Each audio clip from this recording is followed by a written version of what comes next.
The sky darkens, and within moments, violent winds tear through an active job site. Materials become projectiles, and workers scramble for cover. When extreme weather hits, you have seconds to react. Today, we are walking through the specific protocols for 3 severe environmental hazards: sudden high winds and lightning, extreme heat, and toxic wildfire smoke. Before your shift even begins, you need 3 things on hand: a NIOSH-approved N95 or P100 respirator, a fully enclosed hardtop vehicle, and a supply of drinking water. If you lack any of these, you are not prepared to work. Many crews make the fatal error of treating all heat illness the same. They misidentify the critical symptoms of heat exhaustion and assume a worker just needs to sit down, allowing their condition to deteriorate into heat stroke. Another deadly mistake happens during sudden storms. Workers instinctively dive under heavy machinery or tall equipment for cover, turning themselves into prime targets for lightning strikes. Survival relies on a systematic response. Memorizing the extreme weather shutdown protocol removes the guesswork, replaces panic with procedure, and ensures your crew gets home safely. Let's break down the steps. We start with wind. Industry standards prohibit operating elevated equipment like bucket trucks in winds exceeding 30 miles per hour. But weather events known as microbursts can cause wind speeds to violently jump from 5 to 60 miles per hour in seconds. This image illustrates exactly what to look for on the horizon. Watch for a low, expanding dust ring, or virga, which is precipitation evaporating before it actually hits the ground. These are the primary visual indicators that a microburst is approaching. If you are elevated and you hear thunder, you are already in the strike zone. You must initiate an emergency descent immediately using the primary controls. Look at this comparison. On the left, a boom is fully cradled and tied down, keeping the vehicle stable. On the right, an unrestrained boom acts like a sail. High winds easily catch it and tip the entire vehicle over, even if the outriggers aren't deployed. Secure the boom the moment it touches down. Once the equipment is secured, move directly into the fully enclosed truck cab and roll up the windows. Do not stand near the vehicle and never seek shelter underneath it. According to the National Weather Service, lightning kills roughly 20 people a year in the United States. Outdoor workers make up one of the highest at-risk groups for these fatalities. Fully securing the boom prevents your vehicle from overturning, and moving inside the cab ensures you don't inadvertently act as a lightning rod. Next is extreme heat. Heat stroke is a fatal condition where your core body temperature rapidly climbs above 104 degrees Fahrenheit. Without intervention, your internal organs begin to shut down. This chart compares the 2 distinct stages of heat-related illness. On the left, heat exhaustion presents with pale skin, heavy sweating, dizziness, and nausea. On the right, heat stroke is characterized by red, dry skin, and dangerously high body temperatures.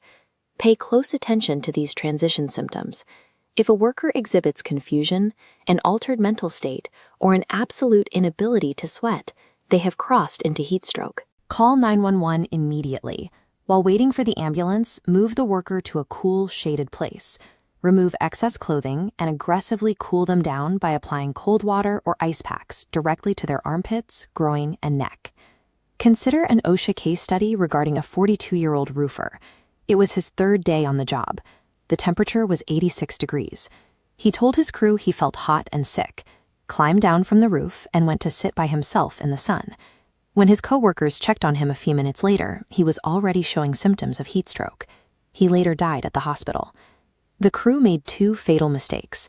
They left a symptomatic worker completely alone, and they failed to realize that total heat stress is driven by a combination of the environmental temperature and the heavy physical workload.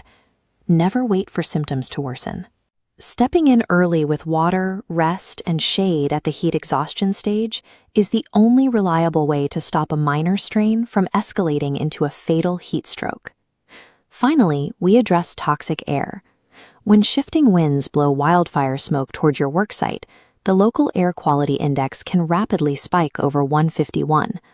Unhealthy, particulate-heavy air surrounds the site. Performing heavy physical labor in these conditions forces you to breathe deeper and faster, increasing your intake of toxic particulates by up to 500%. Those fine particles bypass your body's natural defenses and embed deeply into your lungs. To protect yourself, immediately seal your breathing zone. Take a NIOSH-approved N95 or P100 respirator and use both hands to firmly mold the metal nose clip to your face, ensuring a perfectly tight seal. Next, navigate to your service vehicle. Roll the windows up completely and set the air conditioning to recirculate mode. This creates an isolated, filtered environment. This procedural document outlines exactly what to do if an employee shows symptoms of smoke exposure, like chest tightness or dizziness. Depending on severity, you must immediately call 911, move the affected employees inside a filtered environment, and report the incident to a supervisor. Pushing through the pain during a smoke event is a quick route to acute cardiovascular strain. Stop labor immediately and get your mask sealed to prevent long-term respiratory damage. Distribute this protocol to your entire team. Getting everyone on the same page creates a coordinated, secure worksite when conditions turn sour. Let's review the checklist. For wind and lightning, cease operations and lower bucket trucks if winds hit 30 miles per hour or thunder sounds. Fully cradle the boom and seek shelter inside the hardtop cab of the truck. For extreme heat, know the exact physiological difference between exhaustion and stroke. If a worker is confused or stops sweating entirely, dial 911 immediately and begin cooling them with ice packs. For wildfire smoke, cease heavy physical labor immediately.